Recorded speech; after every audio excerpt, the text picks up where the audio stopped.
June 15 முதல் 17 வரை நடைபெறவுள்ள G7 உச்சி மாநாட்டில் கலந்து கொள்வதற்காக பிரதமர் நரேந்திர மோடி பிரான்ஸ் செல்லவிருப்பதாக அதிகாரப்பூர்வமாக அறிவிக்கப்பட்டுள்ளது. இருநாள் பயணமாக பிரான்ஸ் சென்றுள்ள வெளியுறவு அமைச்சர் ஜெய்சங்கர் அங்கு நடைபெற்ற G7 வெளியுறவு அமைச்சர்கள் கூட்டத்தில் பங்கேற்றார். ஜூன் மாதம் நடைபெறும் G7 உச்சி மாநாட்டில் பிரதமர் மோடி பங்கேற்பதை ஜெய்சங்கர் உறுதிப்படுத்தினார். எரிபொருள் தட்டுப்பாடு சூழல் பற்றி அனைத்து மாநில முதலமைச்சர்களுடன் பிரதமர் மோடி இன்று ஆலோசனையில் ஈடுபடுகிறார். வளைகுடா நாடுகளில் நிலவும் போர் காரணமாக கச்சா எண்ணெய் LPG இறக்குமதியில் ஏற்பட்டுள்ள சிக்கல்கள், கையிருப்பு மற்றும் விநியோகம் குறித்து இன்று மாலை 6:30 மணிக்கு அனைத்து மாநில முதலமைச்சர்களுடன் பிரதமர் மோடி காணொலி வாயிலாக ஆலோசனை நடத்துகிறார். மேற்காசிய போர் காரணமாக இன்று பிரதமர் மோடி நடத்தும் கலந்தாய்வு கூட்டத்தில் சட்டமன்ற தேர்தலை எதிர்கொள்ளும் 5 மாநில முதலமைச்சர்கள் பங்கேற்க மாட்டார்கள் என கூறப்படுகிறது. தேர்தல் நடத்தை விதிகள் அமலில் உள்ளதால் அவர்களுக்கு பதிலாக 5 மாநிலங்களின் தலைமைச் செயலாளர்களுடன் தனியாக ஆலோசனை நடத்தப்படும் என சொல்லப்படுகிறது. LPGக்கு மாற்றாக PNG மற்றும் மின்சார அடுப்புகளை பயன்படுத்துமாறு நாட்டு மக்களுக்கு மத்திய அரசு வேண்டுகோள் விடுத்துள்ளது. பெட்ரோல், டீசல் மற்றும் LPG கிடைப்பதை உறுதி செய்ய மத்திய அரசு அனைத்து முயற்சிகளையும் மேற்கொண்டு வருவதாகவும், போலி செய்திகளை நம்பி பெட்ரோல், டீசலை அதிக அளவில் வாங்கி சேமிப்பதையும் LPG முன்பதிவு செய்வதையும் தவிர்க்க வேண்டும் என கேட்டுக் கொள்ளப்பட்டுள்ளது. தேர்தல் ஆணையத்திற்கு தைரியம் இருந்தால் மேற்கு வங்கத்தில் SIR பணிகளுக்கு பிறகு வாக்காளர் பட்டியலில் இருந்து நீக்கப்பட்டவர்களின் பட்டியலை வெளியிடட்டும் என அம்மாநில முதல்வர் மமதா பானர்ஜி தெரிவித்துள்ளார். மேற்கு வங்கத்தில் பரிசீலனையில் உள்ள 60 லட்சத்திற்கும் மேற்பட்ட பெயர்களில் 30 லட்சம் பெயர்கள் மீண்டும் வாக்காளர் பட்டியலில் இடம்பெற்றால் அது தங்களுக்கே கிடைத்த வெற்றியாகும் என மமதா பானர்ஜி தெரிவித்தார்.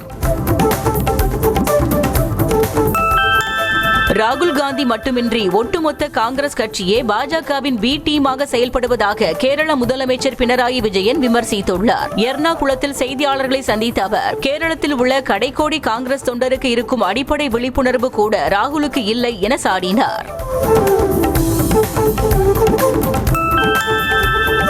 வந்தே பாரத் ரயிலில் பயணிக்கு புழு கிடந்த உணவு பரிமாறப்பட்ட புகாரில் IRCTCக்கு 10 லட்சம் ரூபாய் அபராதம் விதித்து ரயில்வே அமைச்சகம் உத்தரவிட்டுள்ளது. கடந்த 15ஆம் தேதி பாட்னா டாடா நகர் இடையே இயக்கப்பட்ட வந்தே பாரத் ரயிலில் நடந்த இந்த சம்பவத்தின் வீடியோ இணையத்தில் வைரலான நிலையில் சம்பந்தப்பட்ட உணவு நிறுவனத்திற்கு 50 லட்சம் ரூபாய் அபராதம் விதிக்கப்பட்டது. மகாதேவ் சூதாட்ட ஆப் வழக்கில் துபாயில் அமைந்துள்ள புர்ஜ் கலிஃபாவில் உள்ள குடியிருப்புகள் உட்பட 1700 கோடி ரூபாய் மதிப்பிலான இந்திய மற்றும் வெளிநாட்டு சொத்துக்களை அமலாக்கத்துறை முடக்கியது. முடக்கப்பட்ட மற்றும் வெளிநாட்டு சொத்துகள் துபாயின் முக்கிய இடங்களில் அமைந்துள்ளதாக கூறப்படுகிறது.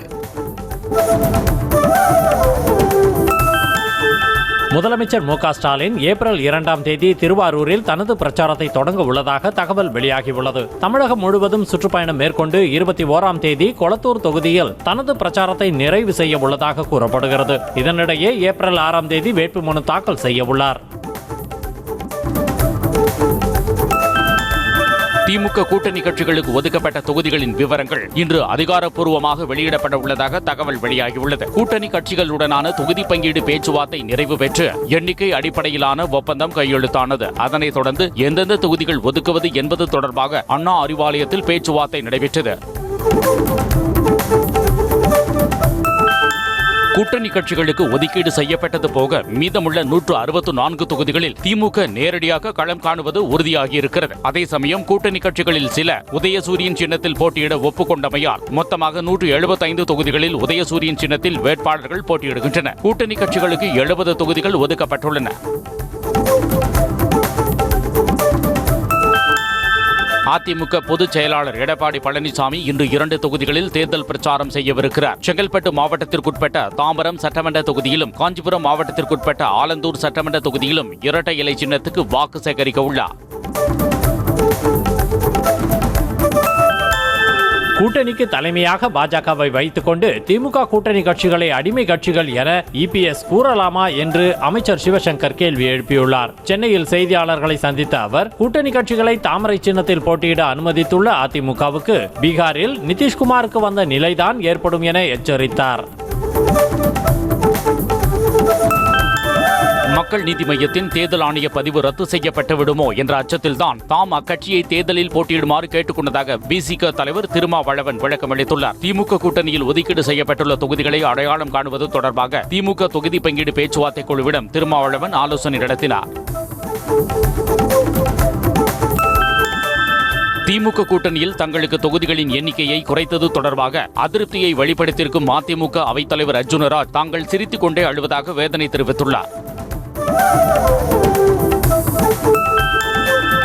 தமிழக வெற்றிக் கழகத்தின் வேட்பாளர்கள் அறிவிப்பு கூட்டம் இன்று ஏற்பாடு செய்யப்பட்டிருக்கும் நிலையில் அனுமதி பெறுவதில் எழுந்துள்ள சிக்கலால் கூட்டம் நடைபெறுமா அல்லது ஒத்திவைக்கப்படுமா என்ற கேள்வி எழுந்துள்ளது. அதிகாரிகளின் அனுமதி கிடைக்கப்பெறாத பட்சத்தில் வேட்பாளர் அறிமுக கூட்டம் வரும் 29ஆம் தேதிக்கு ஒத்திவைக்கப்படலாம் என்ற தகவல் வெளியாகியுள்ளது.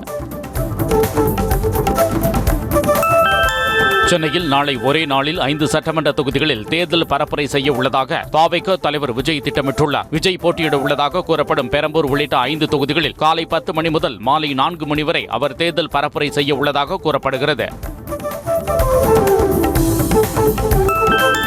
தாவேகவில் உள்ள பெண்களை தரம் தாழ்ந்து பேசி வரும் பொன்ராஜ் மீது கடும் நடவடிக்கை எடுக்க வலியுறுத்தி டிஜிபி அலுவலகத்திற்கு நேரில் சென்று விஜய் புகார் அளித்துள்ளார். முன்னாள் அமைச்சர் செங்கோட்டையன் உள்ளிட்ட முக்கிய நிர்வாகிகளுடன் டிஜிபி அலுவலகம் சென்ற விஜய் சட்டம் ஒழுங்கு கூடுதல் டிஜிபியை சந்தித்து புகார் மனு அளித்துள்ளார். 2021ஆம் ஆண்டு வெளியிடப்பட்டு நிறைவேற்றப்படாத 439 வாக்குறுதிகளையே தேர்தல் அறிக்கையாக திமுக வெளியிடலாம் என பாமக தலைவர் அன்புமணி விமர்சித்துள்ளார். அவர் வெளியிட்டுள்ள பதிவில் இந்தியாவின் மிகப்பெரிய மோசடி கட்சி திமுக தான் எனவும் புதிய தேர்தல் அறிக்கையை திமுக வெளியிட தேவையில்லை எனவும் கடுமையாக சாடினார். தமிழ்நாட்டு அமைச்சர்கள் மீதான அனைத்து ஆதாரங்களும் தம்மிடம் உள்ளதாகவும் வெறும் சீட்டுக்காக பேசவில்லை, சிஏஜி அறிக்கையில் உள்ள தரவுகளை தான் குறிப்பிட்டதாக தமிழக வாழ்வுரிமை கட்சியின் தலைவர் வேல்முருகன் தெரிவித்தார். சென்னையில் செய்தியாளர்களிடம் பேசிய அவர் வேட்புமனு தாக்கல் முடிவடைவதற்குள் தாங்கள் எடுக்கும் முடிவு பலரின் தூக்கத்தை கெடுக்கும் என்று தெரிவித்தார்.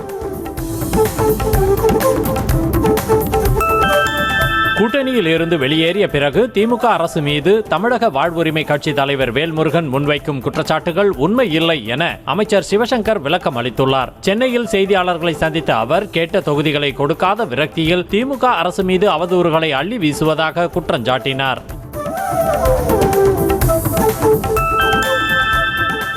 நாம் தமிழர் ஆட்சி அமைந்தால் முதல்வர், அமைச்சர், அரசு ஊழியர்கள் என அனைவரும் அரசு மருத்துவமனையில் தான் சிகிச்சை பெற வேண்டும், இல்லை என்றால் சம்பளத்தில் பாதி பிடித்தம் செய்யப்படும் என அந்த கட்சியின் தலைமை ஒருங்கிணைப்பாளர் சீமான் தெரிவித்தார். சேலம் மாவட்டம் ஆத்தூரில் நடைபெற்ற பரப்புரை கூட்டத்தில் பேசிய அவர் பசி என்ற சொல்லை இல்லாதவாறு ஒழிப்போம் என்றார்.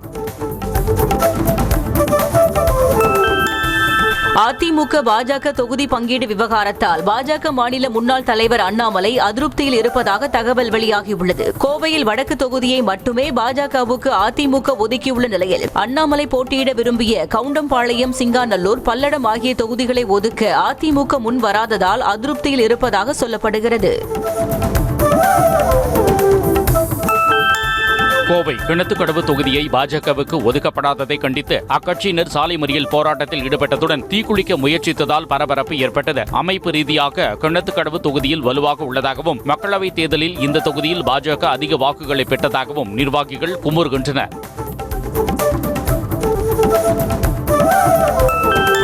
சென்னை அண்ணா பல்கலைக்கழக மாணவி பேராசிரியர் மீது அளித்துள்ள பாலியல் புகார் குறித்து போலீசார் விசாரணை மேற்கொண்டு வருகின்றனர். மாணவி அளித்த புகாரில் பேராசிரியர் ஞானவேல் பாபு என்பவர் தனக்கு பாலியல் தொல்லை கொடுப்பதாகவும் போனில் ஆபாசமாக பேசி வருவதாகவும் தெரிவித்திருந்தார். புதுச்சேரி தேர்தல் களத்தில் தேசிய ஜனநாயக கூட்டணிக்கு வெற்றி வாய்ப்பு பிரகாசமாக உள்ளதாக முதலமைச்சர் ரங்கசாமி நம்பிக்கை தெரிவித்துள்ளார். கோவை மாவட்டம் புதூர் பகுதியில் அமைந்துள்ள அழுக்கு சித்தர் ஜீவசமாதியில் என்ஆர் காங்கிரஸ் வேட்பாளர் பட்டியலை வைத்து ஆசி பெற்ற ரங்கசாமி அங்கு சிறப்பு வழிபாடு நடத்தினார்.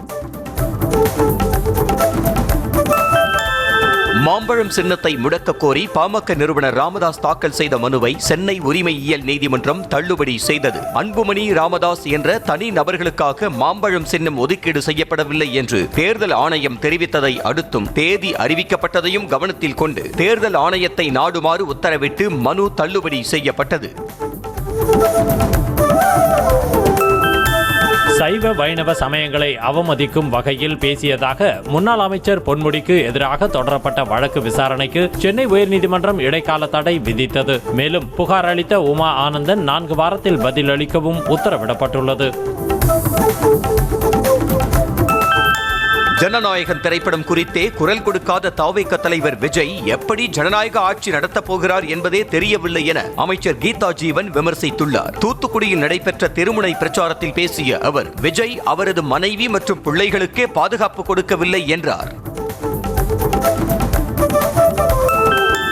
புதுச்சேரியில் திமுக காங்கிரஸ் கூட்டணி தலைவர்களின் பதவி ஆசையால் தான் மதச்சார்பற்ற கூட்டணி வலுவிழந்து இருப்பதாக சிபிஎம் கட்சியின் தலைமை குழு உறுப்பினர் பாலகிருஷ்ணன் விமர்சனம் செய்துள்ளார். புதுச்சேரியில் வேட்பாளர்களை அறிவித்த அவர், புதுச்சேரியில் திமுக காங்கிரஸ் வேட்பாளர்களை ஆதரித்து பிரச்சாரம் செய்ய முடியாத நிலை உள்ளதாக தெரிவித்தார்.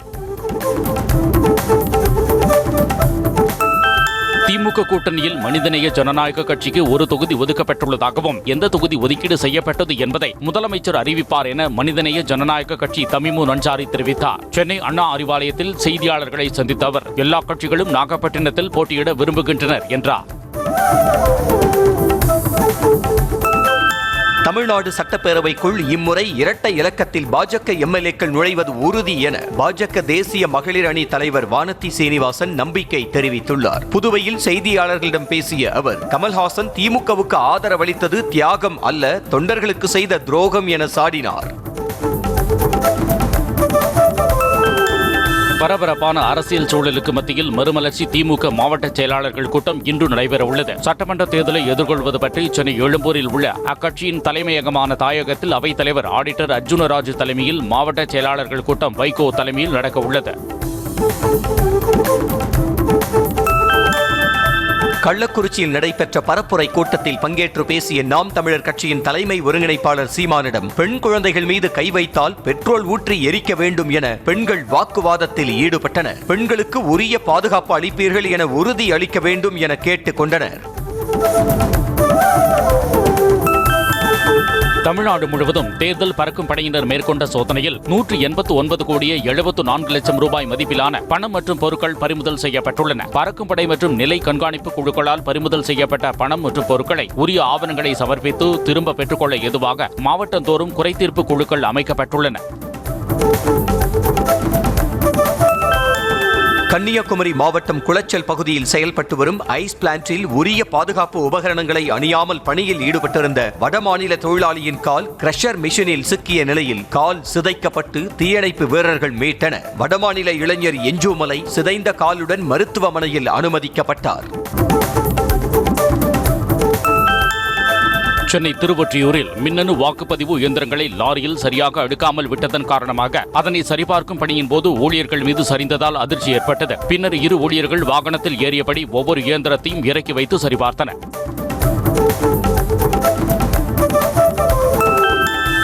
சாதி பெயரை சொல்லி அவதூறாக பேசி கொலை செய்ய முயன்ற வழக்கில் இருவருக்கு ஆயுள் தண்டனை விதித்து கோயம்புத்தூர் மாவட்ட நீதிமன்றம் தீர்ப்பளித்துள்ளது. ஆனைமலை அருகே கோட்டூரில் தேங்காய் உரிக்கும் கூலி வேலை செய்து வந்த பட்டீஸ்வரன் என்பவர் தனது வீட்டின் முன்பு சந்திரகுமார் மற்றும் முரளிதரன் நின்றிருந்தது குறித்து கேள்வி எழுப்பிய தகராறில் பட்டீஸ்வரன் தாக்கப்பட்டுள்ளார். குழந்தைகளுக்கான டயப்பர், பெண்களுக்கான சானிட்டரி நாப்கின்களில் நச்சு ரசாயனங்களை பயன்படுத்த தடை கோரிய வழக்கில் மத்திய அரசு பதிலளிக்க சென்னை உயர்நீதிமன்றம் உத்தரவிட்டுள்ளது. சென்னையைச் சேர்ந்த வழக்கறிஞர் எஸ். சுபத்ரா என்பவர் பொதுநல மனு தாக்கல் செய்த இந்த வழக்கை விசாரித்த தலைமை நீதிபதி அமர்வு மத்திய அரசு 4 வாரங்களில் பதிலளிக்க உத்தரவிட்டது. கரூரில் தாவேக விளம்பர ஸ்டிக்கர் ஒட்டிய வேனை போலீசார் பறிமுதல் செய்ய வந்ததால் பரபரப்பு ஏற்பட்டது. சுங்ககேட் பகுதியில் உள்ள தனியார் ஸ்டிக்கர் கடையில் திண்டுக்கல் தெற்கு மாவட்ட தாவேக சார்பில் பரப்புரை பணிகளுக்காக ஆம்னி வேனில் விளம்பர ஸ்டிக்கர் ஒட்டும் பணி நடைபெற்று வந்துள்ளது. இதனை அறிந்து அங்கு வந்த போலீசார் வேனை முழுவதுமாக கவர் போட்டு மூடினர்.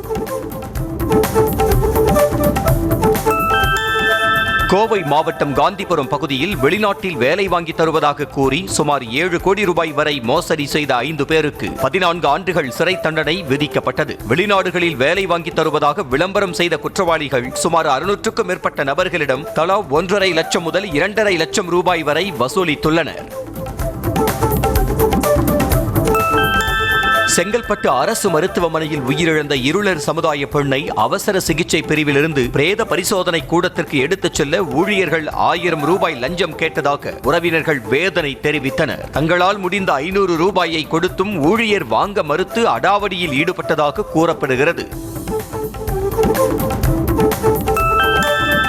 சென்னை மதுரவாயலில் கப்பல் பொறியாளர் எரித்து கொல்லப்பட்ட வழக்கில் 4 பேருக்கு ஆயுள் தண்டனை விதித்து பூந்தமல்லி நீதிமன்றம் உத்தரவிட்டுள்ளது. கப்பல் என்ஜினியர் வெங்கடேசனிடம் கோகுல் என்பவர் கடன் வாங்கியதாக தெரிகிறது. இந்த கொடுக்கல் வாங்கல் பிரச்சனையில் கோகுல் தனது நண்பர்களுடன் சேர்ந்து வெங்கடேசனை எரித்து கொன்றார்.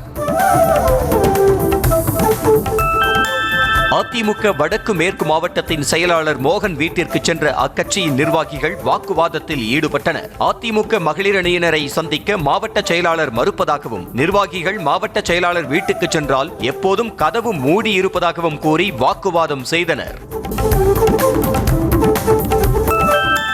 திருச்சி மாவட்டம் துறையூர் அருகே மலைவாழ் மக்கள் தேர்தலை புறக்கணிப்பதாக கூறி போராட்டத்தில் ஈடுபட்டனர். பச்சைமலை பகுதியில் வாழும் மக்கள் தங்கள் கிராமத்திற்கு ஆம்புலன்ஸ் சேவை, மருத்துவமனை வசதி, வங்கி வசதி, மாணாக்கர்களுக்கு ஆங்கில வழிக்கல்வி போன்றவற்றை ஏற்படுத்தி தர வேண்டும் என மக்கள் வலியுறுத்தியுள்ளனர்.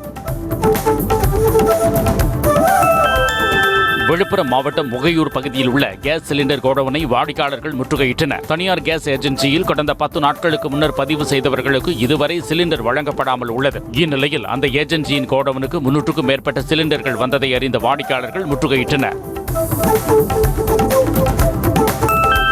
திருப்பூரில் முறையான அனுமதியின்றி பதுக்கி வைக்கப்பட்டிருந்த 200 சிலிண்டர்களை அதிகாரிகள் பறிமுதல் செய்தனர். சாமுண்டிபுரம் பகுதியில் மாவட்ட வழங்கல் அலுவலர் தலைமையில் நடைபெற்ற சோதனையில் கேஸ் சிலிண்டர்கள் பறிமுதல் செய்யப்பட்ட நிலையில் அவை விநாயகா கேஸ் ஏஜென்சிக்கு சொந்தமானவை என தெரிய வந்தது. காஞ்சிபுரம் மாவட்டம் ஸ்ரீபெரும்புதூர் அருகே வீட்டில் கஞ்சாவை பதுக்கி வைத்திருந்ததாக ஒடிசா மாநில இளைஞர்கள் 2 கைது செய்த போலீசார் அவர்களிடமிருந்து 33 கிலோ கஞ்சாவை பறிமுதல் செய்தனர். திருவள்ளூர் மாவட்டம் திருப்பஞ்சூர் கிராமத்தில் வாடகை வீட்டில் தங்கியிருந்த அவ்விரு இளைஞர்களும் காந்தூர் கிராமத்தில் கஞ்சா விற்றபோது போலீசில் பிடிபட்டனர். கரூரில் தாவேக மாவட்ட அலுவலகத்தில் வரையப்பட்டிருந்த விஜய் படங்களை மறைக்கச் சொல்லி தேர்தல் பறக்கும் படையினர் கெடுபிடி காட்டியதால் தாவேகவினர் அதிர்ச்சி அடைந்தனர். அலுவலகத்தின் வெளியே பொதுவெளியில் தாவேக கொடியின் நிறத்தையும் விஜயின் படத்தையும் மறைக்க வேண்டும் என்றதோடு அலுவலகம் தொடர்ந்து இயங்க தேர்தல் அதிகாரியிடம் அனுமதி பெற வேண்டும் என்றனர். திருவண்ணாமலை மாவட்டம் கீழ்பெண்ணாத்தூர் அருகே குட்கா மற்றும் பான் மசாலா வழக்கில் பறிமுதல் செய்யப்பட்ட போனில் இருந்து 1,70,000 ரூபாய் காணாமல் போனதாக புகார் எழுந்த நிலையில் பெண் உதவி ஆய்வாளர் தற்காலிக பணியிடை நீக்கம் செய்யப்பட்டுள்ளார். பாலமுரளி என்பவரை கைது செய்த போலீசார் போனை பறிமுதல் செய்து பண பரிவர்த்தனை செய்ததாக புகார் தெரிவித்தார். மதுரை மாவட்டம் அலங்காநல்லூர் அருகே குடிநீர் முறையாக விநியோகம் செய்யப்படாததால் காலி குடங்களுடன் பெண்கள் சாலை மறியலில் ஈடுபட்டனர். பெரிய ஊர்ச்சேரி தென்றல் நகர் பகுதியில் கடந்த 8 நாட்களாக குடிநீர் விநியோகம் செய்யப்படவில்லை என கூறப்படுகிறது. இதையடுத்து பெண்கள் மறியலில் ஈடுபட்டதால் அதிகாரிகள் குடிநீர் விநியோகத்துக்கு ஏற்பாடு செய்தனர். சிவகங்கை மாவட்டம் தேவக்கோட்டையில் கீழே கிடந்த 18 சவரன் தங்க தாலி செயினை ஒப்படைத்த கணவன் மனைவிக்கு பாராட்டு மழை பொழிகிறது. காரைக்குடியைச் சேர்ந்த காஞ்சனா தேவி திருமண நிகழ்ச்சிக்காக சென்றிருந்த போது நகையை தவற விட்டுள்ளார். இதனை கவனித்த பிரதீப் பிரதிகா தம்பதி செயினை எடுத்துச் சென்று போலீசில் ஒப்படைத்தனர். திருச்சி மாவட்டம் முசிறி அருகே சட்டவிரோதமாக மது பாட்டில்களை கடத்திச் சென்ற நபரை தேர்தல் பறக்கும் படையினர் மடக்கி பிடித்தனர். ஐயம்பாளையம் பாரதி நகரைச் சேர்ந்த பாலசுப்ரமணியன் மாங்கரைப்பேட்டை பகுதியில் இருசக்கர வாகனத்தில் சென்றபோது தேர்தல் பறக்கும் படையினர் மடக்கி பிடித்தனர். அதிலிருந்து 250 மது பாட்டில்களை அதிகாரிகள் பறிமுதல் செய்தனர். புதுக்கோட்டை மாவட்டம் அறந்தாங்கி அருகே கோங்குடி கண்மாயின் நீர்வழி கால்வாயை அடைத்து சோலார் பேனல் அமைப்பதற்கு எதிர்ப்பு தெரிவித்து அறந்தாங்கி கோட்டாட்சியர் அலுவலகம் முன்பு கிராம மக்கள் காத்திருப்பு போராட்டத்தில் ஈடுபட்டனர். ஆதார், ரேஷன் கார்டு உள்ளிட்ட அரசின் அடையாள அட்டைகளை திரும்ப ஒப்படைத்த கோங்குடி கிராமத்தினர் வரும் தேர்தலில் ஓட்டுப்படப் போவதில்லை என்று கூறினர். வேலைக்காக மாலத்தீவுக்கு சென்றவரை சம்பளம் தராமல் அடித்து துன்புறுத்துவதாக கூறி அவரது மனைவி ராமநாதபுரம் மாவட்ட ஆட்சியரகத்தில் கண்ணீர் மல்க புகார் அளித்துள்ளார். காவூர் கிராமத்தைச் சேர்ந்த பழனி முருகன் மாலத்தீவில் சிக்கி தவிப்பதாகவும் அவரை எப்படியாவது மீட்டு தர வேண்டும் என்றும் அரசுக்கு கோரிக்கை விடுத்துள்ளார். நாமக்கல் மாவட்டம் திருச்செங்கோடு அருகே அரசு பள்ளி மாணவிகளுக்கு பாலியல் தொல்லை கொடுத்த பட்டதாரி ஆசிரியர் போக்சோ சட்டத்தின் கீழ் கைது செய்யப்பட்டார். புதுப்பாளையம் பகுதியில் உள்ள ஊராட்சி ஒன்றிய நடுநிலைப் பள்ளியில் ஆங்கில ஆசிரியராக பணிபுரிந்து வரும் செந்தில் என்பவர் மாணவிகளுக்கு பாலியல் தொல்லை கொடுத்ததாக கூறப்படுகிறது. சேலம் மாவட்டம் தம்மம்பட்டி அருகே தங்கள் கோரிக்கைகளை நிறைவேற்றாத அரசியல் கட்சியினரோ அல்லது அரசு அதிகாரிகளோ தங்கள் பகுதிக்கு வர வேண்டாம் என கூறி பேனர் வைத்து தேர்தலை புறக்கணிப்பதாக அறிவித்துள்ளனர். தங்களுடைய கோரிக்கைகளை தெரிவித்து 2 மாதங்களாகியும் யாரும் வரவில்லை என பச்சமலை கிராம மக்கள் வேதனை தெரிவித்தனர். தென்காசி அருகே தனியார் பள்ளியில் கார் மோதி உயிரிழந்த யுகேஜி மாணவி சிவயாழினியின் உடல் தகனம் செய்யப்பட்டது. சொந்த ஊரான நெற்கட்டும் செவ்வல் கொண்டு வரப்பட்ட சிறுமியின் உடலை பார்த்து அவரது தாயாரும் உறவினர்களும் கதறி அழுதனர். சிந்தாமணியில் உள்ள தனியார் பள்ளியில் யுகேஜி படித்து வந்த சிவயாழினி 3 தினங்களுக்கு முன்பு பள்ளி வளாகத்தில் கார் மோதியதில் பரிதாபமாக உயிரிழந்தார். தஞ்சாவூர் மாவட்டம் சாலியமங்கலம் அருகே வயலில் வேலை செய்து கொண்டிருந்த விவசாயி பாம்பு கடித்து உயிரிழந்த சம்பவம் அதிர்ச்சியை ஏற்படுத்தியுள்ளது. கம்பர் நத்தம் கீழத்தோப்பு பகுதியைச் சேர்ந்த பன்னீர்செல்வம் லட்சுமணன் என்பவருக்கு சொந்தமான வயலில் அறுவடை பணிகள் செய்யும் போது கொடிய நஞ்சுடைய பாம்பு கடித்து உயிரிழந்தார். திருநெல்வேலி மாவட்டம் சேரன் மகாதேவி பேருந்து நிலையத்தில் முன்னறிவிப்பின்றி கடைகளை இடிக்க வந்த அதிகாரிகளை கண்டித்து வியாபாரிகள் போராட்டத்தில் ஈடுபட்டனர். பேருந்து நிலையத்தை மறுசீரமைப்பு செய்வதாக கூறிய அரசு அதிகாரிகள் எவ்வித முன்னறிவிப்பும் இன்றி கடைகளை அகற்ற வந்ததாக கூறி வியாபாரிகள் கடும் வாக்குவாதத்தில் ஈடுபட்டனர். ராணிப்பேட்டை மாவட்டம் வாலாஜாபேட்டை அருகே 50,000 ரூபாய் மதிப்பிலான போதை மாத்திரைகளை வைத்திருந்ததாக பெண் உள்ளிட்ட 2 கைது செய்யப்பட்டனர். வாலாஜாபேட்டை பெருமாள் கோவிலை சேர்ந்த சுபாஷினி, தேவதானம் பகுதியை சேர்ந்த சுந்தர் ஆகிய இருவரும் சென்னை பெங்களூரு தேசிய நெடுஞ்சாலையில் 908 போதை மாத்திரைகளுடன் சென்றபோது போலீசில் பிடிபட்டனர். அரியலூர் மாவட்டம் உடையார்பாளையம் அருகே 16 வயது சிறுமியை கடத்தி பாலியல் வன்கொடுமை செய்த வழக்கில் இளைஞருக்கு 20 ஆண்டுகள் சிறை தண்டனை விதித்து மாவட்ட மகளிர் விரைவு நீதிமன்றம் தீர்ப்பளித்துள்ளது. சுத்தமல்லியை சேர்ந்த 21 வயதான கதிரவன் என்பவர் போக்சோ சட்டத்தின் கீழ் கடந்த 2024ஆம் ஆண்டில் கைது செய்யப்பட்டார். வன்முறையை தூண்டும் விதமாக பிரதமர் மோடி மற்றும் தேர்தல் ஆணையம் குறித்து அவதூறாக கருத்து தெரிவித்து வீடியோ வெளியிட்ட விவகாரத்தில் எக்ஸ் வலைதளம் மீது கேரள போலீசார் வழக்கு பதிவு செய்துள்ளனர். வீடியோவை பதிவிட்டதாக லட்சுமி என் ராஜு என்ற நெட்டிசன் உள்ளிட்டவர்கள் மற்றும் எக்ஸ் தளத்தின் மீது திருவனந்தபுரம் சைபர் கிரைம் போலீசார் வழக்கு பதிவு செய்து விசாரித்து வருகின்றனர்.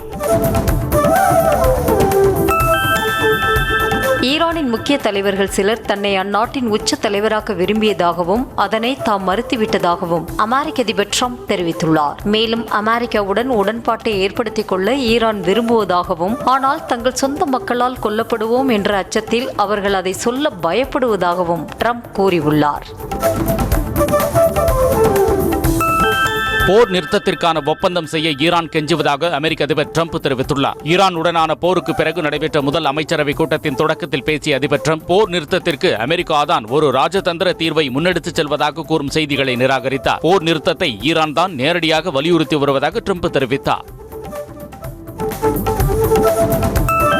அமெரிக்காவிற்கும் ஈரானுக்கும் இடையே பாகிஸ்தான் மத்தியஸ்தராக செயல்பட உள்ளதாக மத்திய கிழக்கு நாடுகளுக்கான அமெரிக்க சிறப்பு தூதர் ஸ்டீவ் விட்காஃப் உறுதிப்படுத்தியுள்ளார். ஈரானிடம் வழங்கப்பட்டுள்ள அமைதி ஒப்பந்தத்திற்கான கட்டமைப்பை உருவாக்கும் 15 அம்ச செயல் திட்ட பட்டியல் பாகிஸ்தான் அரசாங்கத்தின் வாயிலாக பரிமாறப்பட்டுள்ளதாக ஸ்டீவ் விட்காஃப் தெரிவித்தார். ஈரான் உடனான போர் நிறுத்த பேச்சுவார்த்தைக்காக அமெரிக்க துணை அதிபர் வான்ஸ் வார இறுதியில் பாகிஸ்தானுக்கு செல்ல உள்ளதாக தகவல் வெளியாகியுள்ளது. மத்திய கிழக்குக்கான அமெரிக்க தூதருடனோ டிரம்பின் மருமகனுடனோ பேச ஈரான் மறுத்த நிலையில் JD வான்ஸ் பெயரை பாகிஸ்தான் பரிந்துரைத்தது.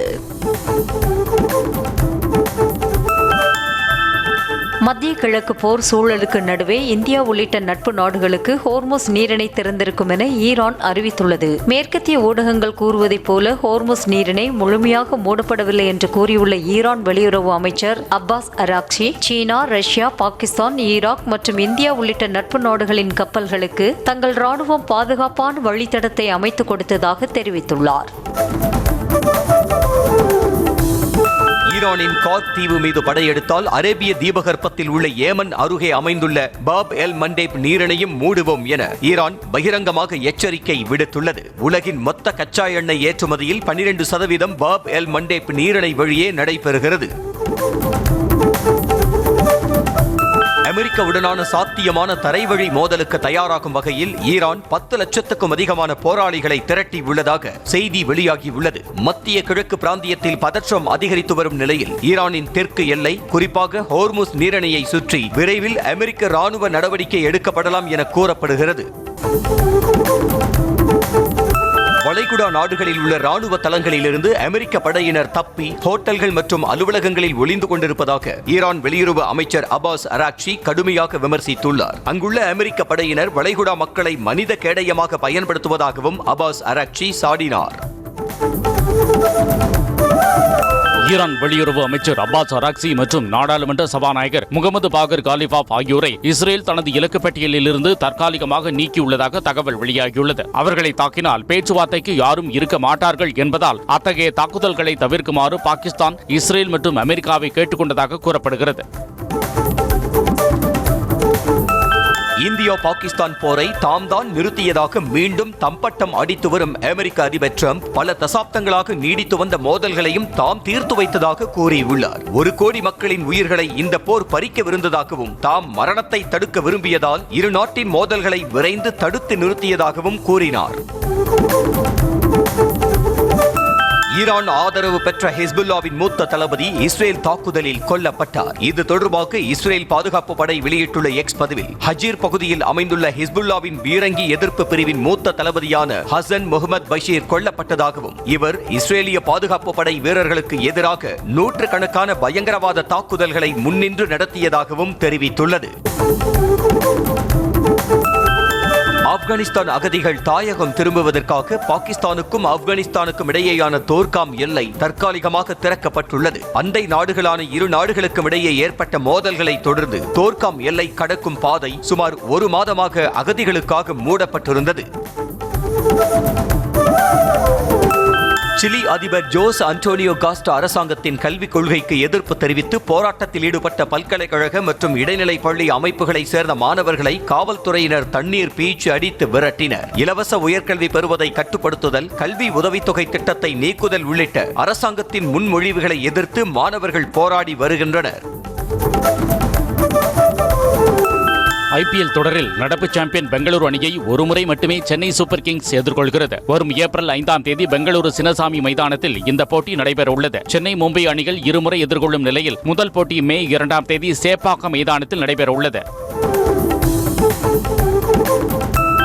ஜார்க்கண்டின் சிறிய நகரிலிருந்து வந்த தோனி ஒரு லெஜெண்டாக மாறியிருப்பது தனக்கு பெருமையாக இருப்பதாக இந்திய கிரிக்கெட் அணியின் முன்னாள் வீரர் சௌரவ் கங்குலி தெரிவித்தார். இதுகுறித்து பேசிய அவர், தோனியால் முடியும் போது நம்மாலும் முடியும் என்ற நம்பிக்கை அங்கிருந்து வருபவர்களுக்கும் இருக்கும் எனவும், மேற்கு வங்கத்திலிருந்து வந்ததை நினைத்து தானும் பெருமை கொள்கிறேன் என்றார். இந்தியா, ஆஸ்திரேலிய அணிகள் மோதும் பார்டர் கவாஸ்கர் டிராபி தொடருக்கான போட்டி அட்டவணையை பிசிசிஐ வெளியிட்டது. 2027ஆம் ஆண்டு ஜனவரி 21 முதல் பிப்ரவரி 27 வரை நாக்பூர், சென்னை, கவுஹாத்தி, ராஞ்சி மற்றும் அகமதாபாத்தில் போட்டிகள் நடைபெற உள்ளன. பெங்களூருவில் நடைபெறும் ஐபிஎல் போட்டிகளுக்கு ஒவ்வொரு எம்எல்ஏவுக்கும் 4 டிக்கெட்டுகள் வழங்குங்கள் என்று கர்நாடக அரசுக்கு சபாநாயகர் அறிவுறுத்தியுள்ளார். ஐபிஎல் டிக்கெட்டுகள் கிடைத்தாலும் அவற்றின் விலை 20,000 ரூபாய் வரை விற்கப்படுவதாக காங்கிரஸ் உறுப்பினர் ஆதங்கத்தை தெரிவித்த நிலையில் துணை முதலமைச்சர் சிவகுமார் கிரிக்கெட் வாரியத்திடம் பேசுவதாக உறுதியளித்தார். சிவகங்கை மாவட்டம் கண்ணமங்கலப்பட்டியில் பட்டத்தரசி அம்மன் கோவில் பங்குனி பொங்கல் விழாவை முன்னிட்டு காப்புக்கட்டு விழா மற்றும் பூச்சொரிதல் விழா வெகு விமரிசையாக நடைபெற்றது. இதில் திரளான பக்தர்கள் கலந்து கொண்டு சுவாமி தரிசனம் செய்தனர். கள்ளக்குறிச்சி மாவட்டம் கிளியூரில் அமைந்துள்ள ஸ்ரீ மகா மாரியம்மன் திருக்கோவிலின் செடல் திருவிழாவை முன்னிட்டு சாகை வார்த்தல் நிகழ்வு வெகு விமரிசையாக நடைபெற்றது. இதனை முன்னிட்டு சுற்று வட்டாரங்களைச் சேர்ந்த நூற்றுக்கணக்கான பக்தர்கள் தலையில் கூழ்குடங்களை சுமந்து வந்து அம்மனுக்கு படையலிட்டு நேர்த்திக்கடனை நிறைவேற்றினர்.